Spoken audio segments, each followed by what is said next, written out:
வணக்கம். மூத்த குடிமக்களுக்கு ரயில் சேவையில் 5 புதிய சலுகைகள் கொண்டு வந்திருக்காங்க. இத பத்தி பார்க்கலாம். அதுக்கு முன்னால நீங்க இப்ப தான் நம்ம சேனல புதுசா பார்க்குறீங்கன்னா, மறக்காம சப்ஸ்கிரைப் பண்ணி, பக்கத்துல இருக்கக்கூடிய பெல் ஐகான் பிரஸ் பண்ணி, ஆல்ன்ற ஆப்ஷன செட் பண்ணிக்கோங்க. அப்பதான் இது போன்ற பயனுள்ள தகவல் எல்லாம் உடனுக்குடன் கிடைக்கும். இந்திய ரயில்வே துறையானது மூத்த குடிமக்களுக்காக பல சலுகைகள் ஏற்கனவே கொண்டு வந்திருக்காங்க. பல வசதிகளும் பார்த்தீங்கன்னா ஏற்படுத்தியிருக்காங்க. ஸோ இது மாற்றுத்திறனாளிகளுக்கும் பார்த்தீங்கன்னா பொருந்தும். ஏன்னா வீல் சேர் பார்த்தீங்கன்னா முதியோர்களுக்கும், மாற்றுத்திறனாளிகளுக்கும் ஒவ்வொரு ரயில்வே ஸ்டேஷன்லயும் பார்த்தீங்கன்னா இருக்கு. ஸோ இது போக பிற வசதிகள் டிக்கெட் கவுண்டர்லயும் பார்த்தீங்கன்னா குடுக்குறாங்க. மற்றும் கட்டணத்தில பார்த்தீங்கன்னா அவங்களுக்கு தனியா முன்னுரிமை அப்படிங்கிறது குடுக்குறாங்க. ஸோ இதன் அடிப்படையில தான் பார்த்தீங்கன்னா, இப்போ 5 புதிய சலுகைகள் பார்த்தீங்கன்னா, இந்தியா முழுவதும் இருக்கக்கூடிய நீங்க ரயில் பயணத்தில இத பண்ணிக்கலாம் அப்படிங்கிறதையும் சொல்லியிருக்காங்க.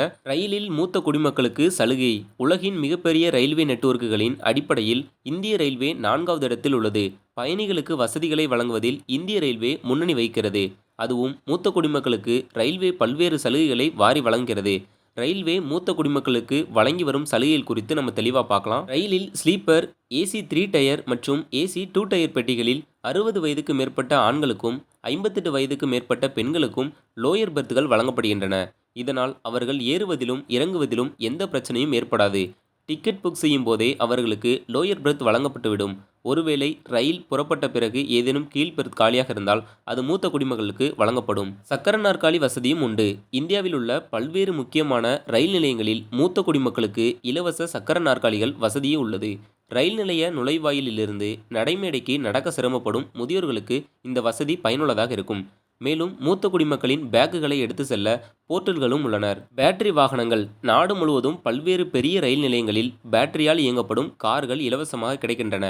இந்த வண்டிகள் ரயில் நிலையங்களின் வாசலுக்கே வந்து விடுவதால் வயதானவர்கள் மற்றும் மாற்றுத்திறனாளிகள் அதிக நேரம் நடக்க வேண்டிய அவசியமில்லை. சிறப்பு டிக்கெட் கவுண்டர்கள். இந்தியாவில் அனைத்து ரயில் நிலையங்களிலும் முதியோர்கள் மற்றும் மாற்றுத்திறனாளி பயனாளிகளுக்காக ரயில் நிலையங்களில் தனி டிக்கெட் முன்பதிவு கவுண்டர்கள் அமைக்கப்பட்டுள்ளன. இதன் மூலம் மூத்த குடிமக்கள் வரிசையில் நிற்க அவசியமின்றி விரைவாக டிக்கெட்களை பெற முடியும். மும்பை, டெல்லி, கொல்கத்தா மற்றும் சென்னை போன்ற நகரங்களின் புறநகர் ரயில்களின் பயன்பாடு அதிகம் உள்ளது. காலை மற்றும் மாலை நேரங்களில் இந்த ரயில்களில் சீட் கிடைப்பது குதிரை கொம்புதான். ஆகையால் உள்ளூர் ரயில்களில் மூத்த குடிமக்களுக்கு தனி இருக்கைகள் ஒதுக்கப்பட்டுள்ளன. இந்த வசதி காரணமாக மூத்த குடிமக்கள் நின்று கொண்டு பயணம் செய்ய வேண்டிய சிரமம் இருக்காது. இந்த சலுகைகள் எல்லாமே மூத்த குடிமக்கள் மற்றும் மாற்றுத்திறனாளிகளுக்கு பொருந்தும். ஆனால் எல்லா ரயில்வே ஸ்டேஷன்கள்லையுமே இது இருக்குமான்னு கேட்டிங்கன்னா இருக்காது. ஒரு சில ரயில்வே ஸ்டேஷன்களில் நீங்களா போயிட்டு கேட்டால் தான் கொடுப்பாங்க. ஏன்னா உங்ககிட்ட வந்து நேரடியாக கேட்க மாட்டாங்க. ஒரு சில ஸ்டேஷன்களில் வேணால் உங்ககிட்ட கேட்கறதுக்கான வாய்ப்புகள் இருக்குது. ஸோ இதை வந்து நீங்கள் தவறாமல் பயன்படுத்தி கொள்ளுங்க. ஏன்னா மதுரை, சென்னை, திருச்சி ஸோ இந்த மாதிரி பெரிய பெரிய ஸ்டேஷன்கள்லாம் கண்டிப்பாக உண்டு. இது போன்ற பயனுள்ள தகவலாம் நீங்கள் உடனுக்குடன் தெரிஞ்சுக்கணும் அப்படின்னு நினச்சிங்கன்னா நம்ம சேனலை சப்ஸ்கிரைப் பண்ணிக்கோங்க. வீடியோ பிடிச்சிருந்தால் லைக் பண்ணி உங்களுக்கு தெரிஞ்சவங்களுக்கு ஷேர் பண்ணுங்கள். அவங்களுக்கு பயனுள்ளதாக இருக்கட்டும். நன்றி.